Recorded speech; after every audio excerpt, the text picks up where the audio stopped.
Everyone, কেমন আছো তোমরা? আশা করি ভালো আছো। নতুন একটা ভিডিও নিয়ে তোমাদের কাছে চলে আসলাম। তো ভিডিওটা হলো আজ বানাবো হলো ঠিক ভাত। তার জন্য সব কিছু এদিকে রেডি করে নিলাম। তেল, আটা, সুজি, চিনি সব কিছু রেডি করে নিলাম।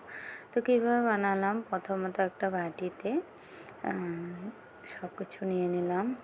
প্রথমত দিলাম ছোট একটা বাটির 2 বাটি আটা, আর এক বাটি সুজি, 1 বাটি চিনি, আর সাথে আমি একটু অ্যাড করেছিলাম, তুমি চালের গুঁড়াও দিতে পারো, নো প্রবলেম, কিছু হয় না।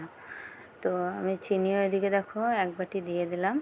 আর দিয়েছিলাম হলো নারকেল গুঁড়ো। আমার কাছে গোটা নারকেল ছিল না, তার জন্য আমি নারকেল গুঁড়োটাই ইউজ করেছি। তো এদিকে দেখো নারকেল গুঁড়োটাও দিয়ে দিলাম। আর দিয়েছিলাম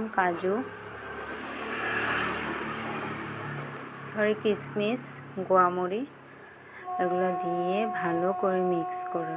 এখন মিক্স করব, ভালো করে মিক্স করে তারপরে একটু ঘি দিয়ে আবার মাখবো। মেখে আমি আবার একটু রিফাইন তেল দিয়েছিলাম, রিফাইন তেল দিয়ে আর একটু ভালো করে মেখে পরে একটু জল দিয়ে ভালো করে মাখতে হবে।